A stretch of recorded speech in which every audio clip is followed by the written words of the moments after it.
Hello friends, welcome back to English Fluent English Learning at Next Level.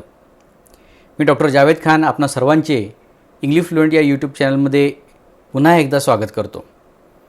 सुरू करण्यापूर्वी पुन्हा एकदा नेहमीसारखं तुम्हाला विनंती करतो, जर चॅनलला आपण सबस्क्राईब केलं नसेल तर चॅनलला सबस्क्राईब करा व बेल आयकनला क्लिक करा. विद्यार्थी मित्रांनो, आजचा आपला नवीन व्हिडिओ आपण सुरू करणार आहोत.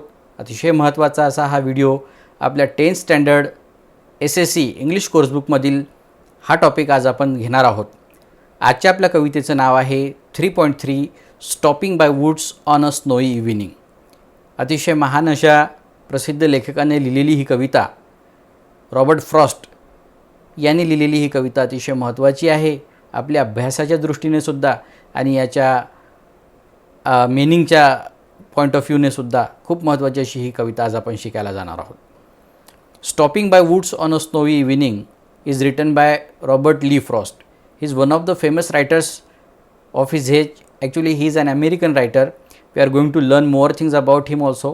He has won 4-time Pulitzer Prize, which is very recognized in the literary area. So, we are going to learn about this poem and the poet also and the deeper meaning that it has. So, without wasting our time, we are going to start with the poem. So, let's begin with our warming up activities, which are very important. So let's see what is there in the warming up activities. The first activity is chit chat activity. Okay, in this we have to have some conversation with our friends also, otherwise you can communicate with your brother or sister in the current situation. So what is given in the chit chat activity? Share this chat with your benchmate or classmates. If your classmate or your benchmate is there with you, otherwise your friend is there who is living nearby you, you can chat these things with your friend also. Okay, so what is the first question that is given over here, that where did you go for a picnic recently? Do you go for the picnic?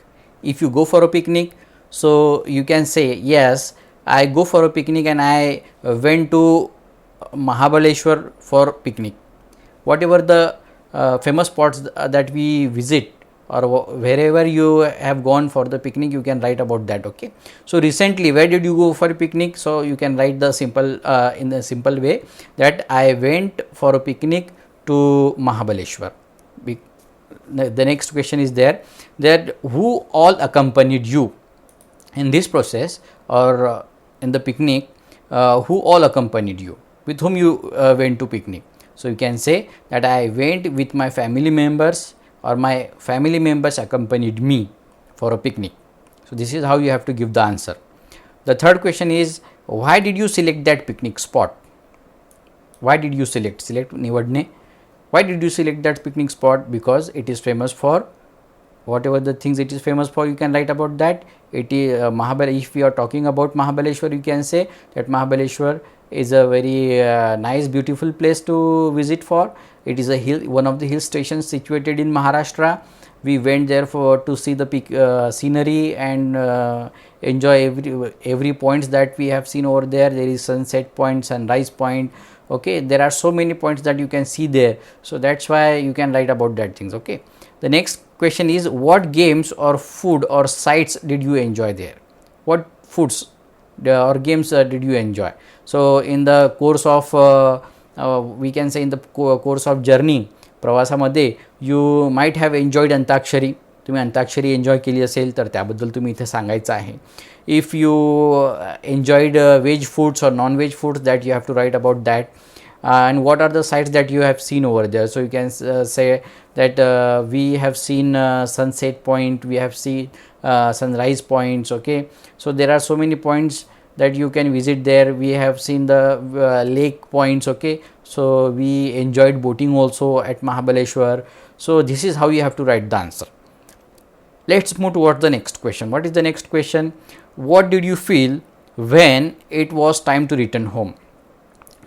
Now, after enjoying all these things, you might feel very sad because after enjoying all these things at one place, so many things are there to enjoy. We don't want to come actually to our home. So how did you feel at that time? So I feel very sad when I was about to come to my home after the picnic and all that things. You can write about those things, okay, in this question. So but you all enjoyed there and we have decided to visit the other spot, and the next year you can write about that things also, okay. So let's move towards the next activity that has been given here. So what is the next activity? Look at the picture and frame questions. Now one picture is there and we have to frame the questions based on that. Okay, what is the picture? You can see some of the trekkers are there, and it's a very snowy atmosphere over there. You can see all there is snow. Okay, so we have to frame some questions based on this, okay. So where are the trekkers trekking? One question. So you can see one question is there. One question has been given to us that where are the trekkers trekking? हे trekkers कुठे trekking करत आहेत, गिर्यारोहण करत आहेत असं इथे सांगितलेलं आहे. Next question you can write how many trekkers are there. किती ट्रेकर्स आपल्याला इथे दिसत आहेत असा एक क्वेश्चन आपण दुसरा बनवू शकतो इथे, okay. What equipments do they have with them? त्यांच्यासोबत कोणकोणते इक्विपमेंट्स आहेत ते आपण सांगू शकतो, okay. What season would be there to visit this spot? कोणता सीझन आहे आपण इथे असा क्वेश्चन लिहू शकतो, okay. Then what do you write here? What is the name of the place where such kind of snow and everything can be found असं आपण या ठिकाणी लिहू शकतो. So there are so many questions that we can write about. असे आपण questions या ठिकाणी तयार करू शकतो, आपल्याला दिसत असतील. तर असे साधे साधे क्वेश्चन्स आपल्याला इथे बनवायचे आहेत. So you have to practise about that also. Now let's move towards the next question. What is there? पुढचा क्वेश्चन बघू आपण काय दिलेला आहे.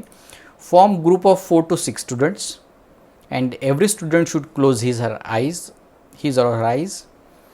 As the group leader reads aloud the following lines, the students try to create a picture in his or her mind.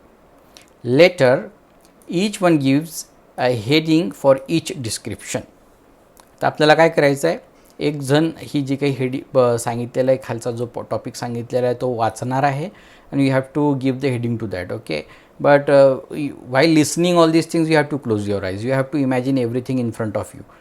सगळं जे काही आपल्यासमोर येणार आहे ते आपण इमॅजिन करायचं आहे आपल्याला, की हे सगळं कसं असेल म्हणून. ते चित्र आपल्या डोळ्यासमोर आपल्याला उभं करायचं आहे आणि ते चित्र उभं केल्यानंतर मग आपल्याला त्याला हेडिंग वगैरे जे काय असेल ते आपल्या मनामध्ये काय येते ते लिहायचं इथे, okay. So what is there first? Bright blue sky, soft white clouds sweeping by tiny specks of birds flying high, sun playing hide and seek behind the clouds. असं आपण इथे सांगितलेलं आहे बघा. तो ब्राईट ब्लू स्काय, कसं आकाश आहे? Bright, निरभ्र आकाश आहे, निळं बिलकुल. Soft white clouds sweeping by, आणि अधूनमधून काही पांढऱ्या रंगाचे शुभ्र असे ढग बाहेर आजूबाजूला दिसत आहेत. Sweeping by tiny specks of birds flying, आणि छोटे छोटे डॉट्स जशी असतात तसे हे डॉट्सप्रमाणे छोटे छोटे पक्षी त्याच्यामधून उडत आहेत. Sun playing hide and seek behind the clouds, आणि सन जो आहे किंवा सूर्य जो आहे हा त्या क्लाउड्सच्या पाठीमागे, ढगांच्या पाठीमागे हाईड अँड सीक लपंडाव खेळत आहे. असं हे सगळं चित्र आपल्यासमोर उभं केलं तर याला आपण काय हेडिंग देऊ, okay. So one bright sky असं लिहू शकतो आपण, किंवा द सनी डे असं लिहू शकतो आपण. इथे जे काही आपल्या मनामध्ये येऊ शकतात विचार ते इथे लिहायचे आहेत आपल्याला, ओके.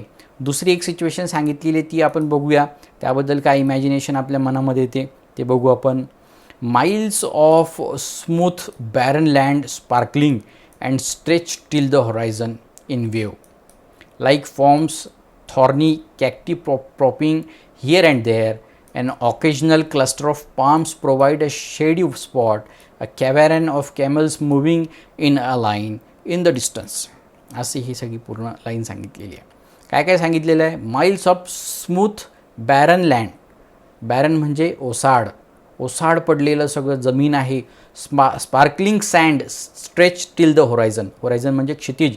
क्षितिजापर्यंत दूरवर जिथपर्यंत आपण आकाश आणि पृथ्वी जिथे एकत्र होते तिथपर्यंत जरी बघितलं त्या क्षितिजापर्यंत तर सगळीकडे फक्त वाळूच वाळू आहे. स्पार्कलिंग तीसुद्धा कशी आहे?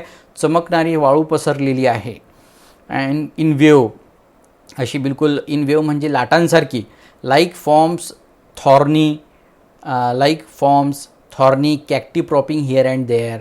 आणि सगळीकडे कुठेतरी कॅक्टसचे जे झाडं आहेत, काटेरी झुडपं आपल्याला इतरत्र दिसत आहेत. And occasional clusters of palms provide अ शेडी स्पॉट. आणि अधूनमधून कुठेतरी पाम ट्री जे आपल्या कोकोनट ट्रीसारखे दिसतात तसे हे पाम ट्री अधूनमधून दिसतात आहेत आणि तिथे कुठेतरी सावली दिसते. सावलीमध्ये आपण बसू शकतो. A caravan of camels moving in a line. कुठून तरी दूरवरून एक कॅमल्सचा जो कॅव्हॅरन आहे, ज्याला आपण त्यांचा कळप म्हणूया, तो एका रांगेमध्ये चाललेला आहे, उंटांचा एक कळप. इन द डिस्टन्स कुठून तरी दूरवर तो आपल्याला सगळा दिसतो आहे. So this is how the whole picture is there. What will be the answer of this? What heading will you give to this? काय आपल्या डोळ्यासमोर चित्र उभं राहतं? Yes, it is the picture of desert. Actually हा डेझर्टचं, वाळवंटाचं चित्र आपल्यासमोर उभं राहतं. So you can give the heading that desert. Okay, so this is how you have to do this activity. Now the next activity is there, that such a figurative description that creates mental pictures in the mind of the reader or listener is called imagery. असं जे डोळ्यासमोर आपलं चित्र उभं करण्याची जी कला असते, फिग्युरेटिव्ह speech असतो, याला इमेजरी असं म्हणतात. It is poetic device that enhances the poem. हा एक पोएटिक डिव्हाइस आहे, म्हणजे पोएममध्ये वापरण्यात येणारे ही एक गोष्ट आहे, दॅट एन्हान्सेस द पोएम. जो कवितेचा जो इफेक्ट जो असतो तो वाढवण्यासाठी मदत करत असतं. एन्हान्सेस म्हणजे वाढवतं. आता नंतर काय करायचं आहे? Compose in your group a 4 to 6 line poem which contains imagery. अशी आपल्या ग्रुपमध्ये आपल्याला एखादी कविता तयार करता येत असेल तर ती तयार करायची आहे, ज्यामध्ये सगळं चित्र आपल्यासमोर उभं राहील अशी आपल्याला कविता जी काही असेल ती तयार करायची आहे. Okay, so this is how the whole warming up activities are there. Now let's move towards the poem that we are going to learn. Now first of all we are going to learn about Robert Lee Frost. Who was Robert Lee Frost and who was he? What are the peculiarities of his writing and all that things we are going to learn here. Okay, Stopping by woods on a snowy evening. आता stopping title बघूयात सगळ्यात आधी आपण. What is stopping? Stopping म्हणजे थांबणे. Bye woods. Woods म्हणजे जंगल. Woods जरी आपल्याला लाकूड हा अर्थ माहीत असेल तरीसुद्धा वूड्सचा अर्थ इथे काय घ्यायचा आपल्याला? जंगल. स्टॉपिंग बाय वूड्स म्हणजे जंगलाजवळ थांबलेले आहेत. जो काही स्पीकर आहे या कवितेतला तो एका जंगलाजवळ थांबलेला आहे. आणि कुठे कोणता काळ आहे? On a snowy evening. संध्याकाळची वेळ आहे आणि स्नोई आहे, म्हणजे स्नोई म्हणजे सगळीकडे बर्फ अवतीभोवती दिसत आहे. तर अशी बर्फाच्छादित पूर्ण प्रदेशामध्ये हा व्यक्ती गेलेला आहे स्पीकर. संध्याकाळची वेळ आहे आणि तिथे एका जंगलामध्ये तो तिथे थांबलेला आहे. असं हे सगळं चित्र आपल्यासमोर आता उभं राहणार आहे. This is the only surface meaning of this poem. Deeper level meaning we will understand after that. Okay, so let's see what is there about Robert Lee Frost. First of all we will learn Robert Lee Frost. 1874मध्ये त्यांचा जन्म झालेला आहे. 1963मध्ये ते मृत पावलेले आहेत. He was an American poet. ते एक अमेरिकेचे सुप्रसिद्ध असे पोएट आहे. He is highly regarded for his realistic डिपिक्शन्स of rural life. आणि ते प्रसिद्ध कशासाठी आहे? Highly regarded for his realistic depictions म्हणजे जे काही वास्तव चित्रण ज्याला म्हणतो, रुरल लाईफ, खेड्यामधलं वास्तव चित्रणासाठी ते खूप प्रसिद्ध आहेत. And his command of American colloquial speech. आणि जी लोकल भाषा असते, जी साधारण लोकांची बोलण्याची जी भाषा असते, त्या भाषेमध्ये त्यांची खूप निष्णात आहे, पकड आहे त्यांची. कमांड आहे म्हणजे त्यांची खूप पकड आहे. He is one of the most popular and critically respected American poets of the 20th century. 20व्या शतकातले अतिशय सुप्रसिद्ध आणि क्रिटिकली रिस्पेक्टेड आणि समीक्षाच्या दृष्टीने भरपूर लोकांनी त्यांना रिस्पेक्ट दिलेला आहे. आदरणीय अशी ही व्यक्ती आहे. American poets of 20th century. 20व्या शतकामधली अशी एक पोएट आहेत. Okay, he received 4 Pulitzer prize for his poetry. त्यांना 4 वेळेला पुलिट्झर प्राईज हा साहित्यामध्ये सगळ्यात चांगला मानणारा किंवा खूप सुप्रसिद्ध असा हा अवॉर्ड असतो, पुलिट्झर प्राईज, जो अमेरिकेमध्ये दिला जातो, हा त्यांना भेटलेला आहे. ठीक आहे. तर असे हे रॉबर्ट ली फ्रॉस्ट यांनी ही कविता लिहिलेली आहे आणि या कवितेसाठी सुद्धा त्यांना पुलिट्झर प्राईज भेटलेला आहे. तर या कवितेमध्ये आता काय सांगितलेलं आहे ते आता आपण बघणार आहोत. इन दिस पोएम, या कवितेमध्ये the poet describes a little incident happening in a snowy evening. कवी काय करतोय किंवा स्पीकर काय करतोय? एक स्नोई इव्हिनिंगमध्ये संध्याकाळची वेळ आहे आणि खूप बर्फ पडत आहे. अशा वेळेला एक छोटीशी घटना तो तिथे डिस्क्राईब करतो, वर्णन करतो. As a traveller the poet is fascinated by the beautiful scenes in the woods. एक प्रवासी म्हणून, ट्रॅव्हलर म्हणजे प्रवासी. द पोएट इज फॅसिनेटेड म्हणजे आकर्षित होणे, by the beautiful scenes in the woods. जंगलामधील जे काही ब्युटिफुल सीन्स आहेत हे बघून तो खूप आकर्षित होतो. ही स्टॉप्स टू एन्जॉय, तो तिथे थांबतो हे सगळं बघण्यासाठी, जे ब्युटिफुल सीन्स आहेत ते सगळे बघण्यासाठी तो तिथे थांबतो. But his mind urges him to go on, परंतु त्याचं मन, त्याचं जे काही मन असतं ते त्याला तिथे सांगतं की इथे थांबायचं नसून आपल्याला समोर जायचं आहे, आपला प्रवास आपल्याला समोर करायचा आहे. So his mind urges him to go on, show must go on. We should not stop at one place, though the scene is very beautiful to see, but still we have to do some job in our future life also, so we should not supposed to stop at one place. So his mind tells him to go on, to continue his journey, whatever the journey he has started from beginning. Okay, so this is how the whole poem is there. Now we are going to see the poem. आता आपण कवितेकडे वळणार आहोत. कवितेमध्ये काय सांगितलेलं आहे याचा खूप चांगला मिनिंग आता आपण समोर बघणार आहोत. You can see in the picture one person is riding on a horse. The picture of jungle is there. It is very beautiful also. So let's see what's in the poem. The first stanza. Whose woods these are, I think I know. His house is in the village though. He will not see me stopping here to watch his woods fill up with snow. My little horse must think it quiver to stop without a farmhouse near, between the woods and frozen lake, the darkest evening of the year. He gives his harness bells a shake to ask if there is some mistake. The only other sounds the sweep of easy wind and downy flake. This is the three stanzas. The last stanza is there. The woods are lovely, dark and deep, but I have promises to keep, and miles to go before I sleep, and miles to go before I sleep. Robert Frost. Sometimes it is also said that these last four lines are very important because these lines were written in the cabin of Pandit Jawaharlal Nehru also, that he has got these lines inscribed in front of his eyes only in his office. So these lines are very famous actually. Okay, so we will understand the meaning of these lines also. First of all we will go to the first stanza, पहिल्या स्टांजाकडे वळणार आहोत आपण. 10वीच्या अभ्यासाच्या दृष्टीने अतिशय महत्त्वाची ही कविता आपल्याला एक मॅसेजसुद्धा देऊन जाणार आहे मित्रांनो. म्हणून तुम्ही अतिशय काळजीपूर्वक ही कविता ऐकायची आहे. याचा आपण सगळा जो काही एक्सप्लेनेशन आपण बघणार आहोत ते खूप महत्त्वाचं आहे. बघूयात काय आहे पहिल्या कवितेमध्ये सांगितलेलं. Whose woods these are, I think I know. Woods आधीच सांगितलेलं आहे तुम्हाला. काय सांगितलेलं आहे स्पीकर, काय म्हणतो आहे? वूड्स म्हणजे जंगल. हे कोणाचं जंगल आहे? These are I think I know. मला असं वाटतं हे जंगल ज्याचं आहे ते कोणाचं आहे हे मला माहीत आहे. His house in the village, his house is in the village though. आणि त्याचं घर कुठे आहे? ज्याची मालकी आहे जंगलावर आहे त्या व्यक्तीचं घर कुठे आहे? In the village. His house is in the village though. जरी त्याचं घर हे विलेजमध्ये आहे, कुठेतरी एका खेड्यागावामध्ये, ते दूरवर दिसत असलेलं जो काही गाव आहे त्या गावामध्ये या मालकाचं जे काही घर आहे ते तिथे आहे. या जंगलामध्ये तो राहत नाही. तो कुठे राहतो?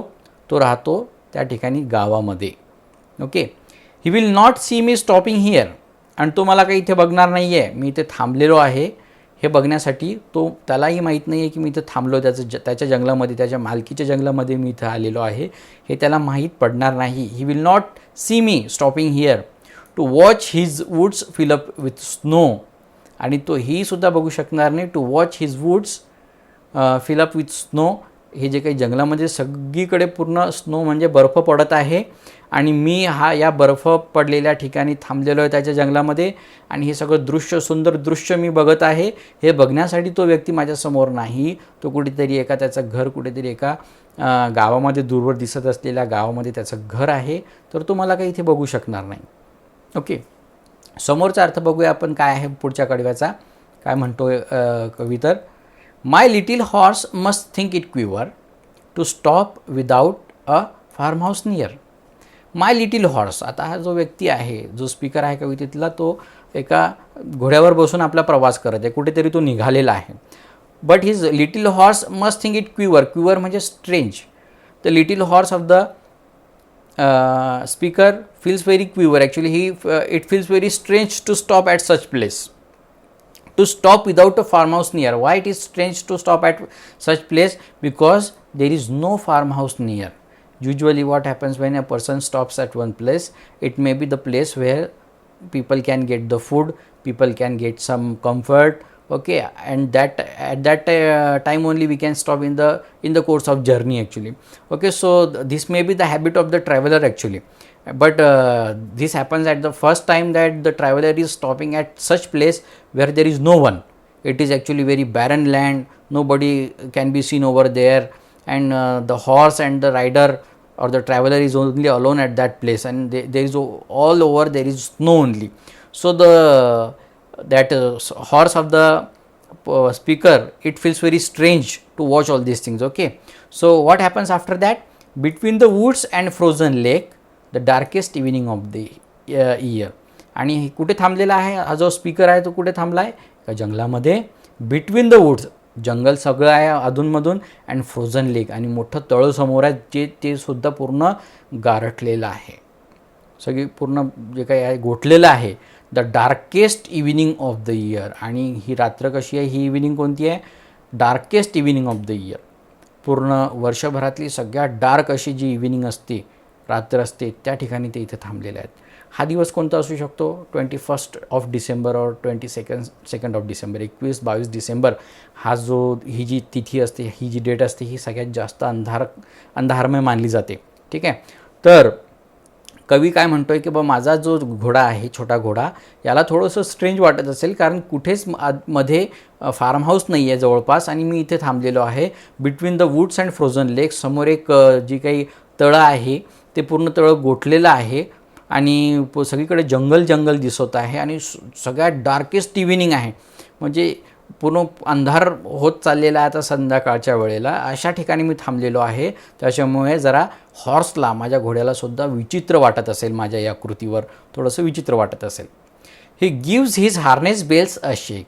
आणि हा विचित्रपणा दर्शवण्यासाठी हा घोडा काय करतो? He gives his harness bells a shake. त्याच्या गळ्यात बांधलेली जी घंटा आहे, हार्नेस बेल्स म्हणजे काय? Bells tied in the neck of a horse to control it. जी त्याची लगाम आहे घोड्याची, ती लगाम आणि त्या लगामीच्या खाली एक घंटी बांधलेली आहे, बेल्स अ शेक. तर त्या लगामीला थोडासा हा घोडा काय करतो? हलवतो, आपल्या मालकाला सांगण्यासाठी की आपण इथे का थांबलेलो आहोत म्हणून. To ask if there is some mistake. आणि हे मालकाला समजून सांगण्यासाठी की तुम्ही काही चूक तर करत नाही आहे या ठिकाणी थांबण्याची. आपण इथे का थांबलेलो आहे? इथं कोणीच नाही आहे, इथं फार्म हाऊस नाही आहे, कोणी व्यक्ती समोर दिसत नाही आहे, सगळीकडे बर्फ दिसतो आहे. तर अशा ठिकाणी आपण का थांबलेलो आहोत? तर ही तुमची चूक तर नाही आहे मालक. मिस्टेक म्हणजे चूक. तर हे दर्शवण्यासाठी तो घोडा असतो तो आपली मान हलवतो, जेणेकरून त्याची बेल त्याला ऐकू येईल मालकाला, आणि त्याला समजेल की बा घोडासुद्धा थोडासा विचित्र वागतो आहे. Though only other sounds the sweep of easy wind and downy flake. फक्त या हार्नेस बेल आणि इतर या गोष्टी सोडल्या तर बाकी दुसरा साऊंड त्या पूर्ण जंगलामध्ये कशाचा आहे? The sweep of easy wind. हवेचा आवाज जो काही आहे, इझी विंड, हळुवारपणे चालणारी जी थंडगार हवा, त्याचा आवाज. And downy flake. Downy flake इथं अर्थ दिलेला आहे soft feather like snowflakes falling. पंखांच्या, आपलं जे काही पंख वगैरे जसे असतात पिसं, त्या पिसांसारखे जे छोटे छोटे अलगदपणे पडणारे ते बर्फाचे जे काही स्नो असेल, शावर असेल, ते खाली पडत आहेत. फ्लेक्स ज्याला आपण म्हणतो, तर ते सगळे खाली पडत आहेत, त्याचा आवाज येतो आहे. फक्त मंद असा हा आवाज सगळीकडे पसरलेला आहे. हार्नेस बेल, फक्त घोड्याच्या बेलचा आवाज येतो आहे, आणि बाजूला हा स्वीप ऑफ इझी विंड, वाहणाऱ्या हवेचा आवाज, आणि वरतून पडणाऱ्या त्या भुरभुर त्या बर्फाचा आवाज. All this sounds were there around him. Okay, so such a lovely place is there. पूर्ण असं चित्र आपल्या डोळ्यासमोर उभं राहतं. रॉबर्ट फ्रॉस्ट यांच्या कवितेचं, त्यांच्या शब्दांची एक जादू आहे, जे आपण इथे सांगू शकतो की ते वापरतायत ॲक्च्युली. ओके, नेक्स्ट काय होतं?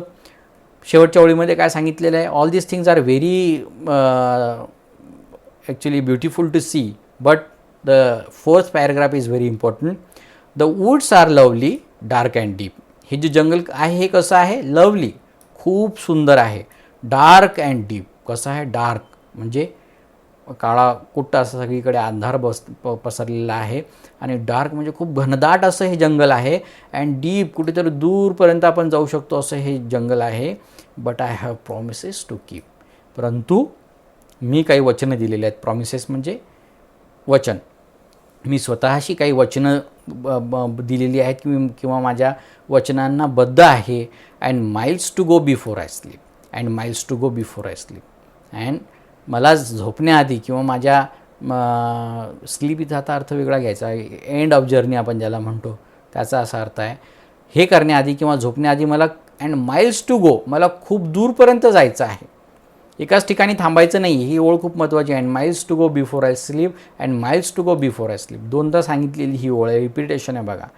मला झोपण्याआधी खूप दूरवरचा प्रवास करायचा आहे. जरी जंगल खूप सुंदर असेल, जरी इथलं वातावरण खूप प्रसन्न असेल, तरीसुद्धा मला इथे थांबायचं नाही आहे. I have some promises to keep. मी स्वतःशीच काही वचनं दिलेली आहेत. त्या वचनांना मी बद्ध आहे. म्हणून मी इथे थांबणार नाही. I won't stop here and I have to continue my journey. So and miles to go before I sleep. आणि झोपण्याआधी मला खूप मोठा प्रवास समोर करायचा आहे. This is how the poem has been written by Robert Frost. Now the last paragraph is very important as far as 10th standard is concern. ह्या पूर्ण चित्रामध्ये आपल्याला काय सांगण्याचा प्रयत्न करतो आहे कवी. ओके, टेम्पटेशन्स म्हणजे मोह. आपल्या या सगळ्या जर्नीमध्ये, आपल्या 10वीच्या या जर्नीमध्ये आपल्यासमोर भरपूर मोह समोर येणार आहेत. अभ्यासाच्या मध्ये आपला हा जो प्रवास आहे, तुम्ही कोणत्या प्रवासामध्ये आहात सध्या, की बोर्डाची परीक्षा मला द्यायची आहे, याच्यामध्ये मला चांगले गुण प्राप्त करायचे आहेत आणि चांगले गुण प्राप्त करून चांगल्या कॉलेजमध्ये मला भविष्यामध्ये ॲडमिशन घ्यायची आहे आणि माझं जे काही स्वप्न आहे ते मला पूर्ण करायचं आहे. सो बिटवीन दॅट जर्नी आणि या जर्नीमध्येच you may find so many temptations. भरपूर टेम्पटेशन्स तुमच्या मध्ये येणार आहेत. भरपूर मोहक गोष्टी तुम्हाला समोर दिसणार आहेत. But you should not stop there. हे सगळं बघून तुम्ही तिथं तुमचा जर्नी थांबवाल का? बिलकुलच नाही. You should not stop there because you have promises to keep. कारण तुम्ही स्वतःला किंवा इतरांनासुद्धा काही प्रॉमिसेस केलेले आहेत, वचनं दिलेली आहेत आणि ती वचनं पूर्ण करायची आहेत तुम्हाला. तो प्रवास तुम्हाला पूर्ण करायचा आहे. And miles to go before I sleep. तुम्हाला झोपण्याआधी म्हणजे त्या प्रवासापर्यंत पोचण्याआधी तुम्हाला भरपूर, शेवट होण्याआधी तुम्हाला भरपूर मोठा प्रवास करायचा आहे. हा शेवट म्हणजे द एंड ऑफ लाईफसुद्धा आपण त्याला कन्सिडर करू शकतो किंवा end of life. I sleep म्हणजे काय, मी मरण्याआधी मला भरपूर गोष्टी करायच्या आहेत, तर इथे थांबून चालणार नाही, एका ठिकाणी थांबून चालणार नाही आहे. So you have to continue your studies, you have to continue your job. आता सगळी सिच्युएशन अवतीभोवती तुम्हीसुद्धा बघत आहात. 10वीचा हा आता आपला अभ्यास असा ऑनलाईन पद्धतीने सुरू आहे. So this is what we are doing actually. We have promises to keep. We will complete the studies. आपला अभ्यास आपण या अशा सिच्युएशनमध्ये सुद्धा पूर्ण करणार आहोत. We are not going to stop at one place. So before going to sleep we are going to continue all these things. We will do all these things. तर आपल्या भविष्यामध्ये असे टेम्पटेशन्स भरपूर येणार आहेत आपल्या जर्नीमध्ये. फक्त 10वीचंच नाही, आपल्या आयुष्यामध्ये भरपूर असे टेम्पटेशन्स, मोहक गोष्टी आपल्याला दिसतील. जसं या कवीला वेगवेगळ्या किंवा या स्पीकरला वेगवेगळ्या मोहक गोष्टी त्याच्यासमोर त्याला दिसत आहेत. हे जंगल त्याला सुंदर वाटत आहेत. But he should not stop there. त्याने तिथं थांबलं नाही पाहिजे. He has to continue his journey. त्याला त्याची जर्नी जी काही असेल ती कंटिन्यू करावीच लागेल. Because he has that promises to keep. ते प्रॉमिसेस त्याला पूर्ण करायचे आहेत. So this is how the whole poem is there. ही सगळी अशी पोएम या पद्धतीची इथे तुम्हाला दिसेल. तुम्हाला अर्थ समजलेलाच असेल. काही मार्जिन्सचे क्वेश्चन्स आहेत ते आपण बघूयात इथे.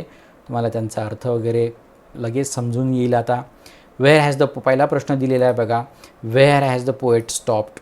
पोएट कुठे थांबलेला आहे? The poet has stop near the woods. आपण हे असं उत्तर देऊ शकतो. What season of the year is described here. कोणता सीझन डिस्क्राईब केलेला आहे? Winter season has been described here. Okay. What time of the day is described here. कोणता टाईम सांगितलेला आहे? You can see it is given evening time. Okay. डेचा, दिवसाचा कोणता time सांगितलेला? इव्हिनिंगचा. On what date every year is the darkest evening. सगळ्यात darkest evening ही कोणत्या दिवशी येते? मी तुम्हाला एक्सप्लेनेशनमध्ये सांगितलेलंच आहे. 21 किंवा 22 डिसेंबरची रात्र जी असते, संध्याकाळ जी असते, ती सगळ्यात जास्त डार्केस्ट कन्सिडर केल्या जाते. ओके. बाकीचे अजून प्रश्न दिलेले आहेत खाली की list the sounds mentioned in the poem. हे जे काही साऊंड्स आलेले आहेत कवितेमध्ये ते सांगा कोणकोणते आहेत. तर इथे हार्नेस बेलचा साऊंड आहे, द स्वीप ऑफ इझी विंडचा साऊंड आहे आणि downy flake these are the sounds that came in the poem. Why does the traveller have to leave the lovely woods. या ट्रॅव्हलरला हे जे काही वूड्स आहेत हे का सोडावं लागणार आहे. हे जंगलमधून त्याला बाहेर पडणं का आवश्यक आहे. Because he has some promises to keep. That's why. And before sleeping he has to go miles away. खूप मोठा जर्नी त्याला पूर्ण करायचा आहे म्हणून त्याला इथे थांबणं गरजेचं नाही आहे, त्याला इथून सोडून जाणं महत्त्वाचं आहे. So this is how the whole poem is there. हे सगळे मार्जिन क्वेश्चन्स आहेत. इंग्लिश वर्कशॉपसाठी आपण वेगळा व्हिडिओ तयार करूयात. I hope you understood the meaning of the poem. पूर्ण कवितेचा अर्थ तुम्हाला कळला असेल. Okay, we took it in the English also, we took the meaning in Marathi also. If you understood the meaning of the poem, don't forget to subscribe our channel, okay, and hit the bell icon to get the latest video notifications. अशाच सगळ्या व्हिडिओजसाठी आपण अजून एकत्र भेटणार आहोत. आणि काहीसुद्धा जर तुम्हाला समस्या असेल तर ती कमेंट बॉक्समध्ये नक्की टाका. ठीक आहे. आजच्यासाठी इतकं पुरे. आज आपण इथे थांबूया. धन्यवाद. थँक्यू.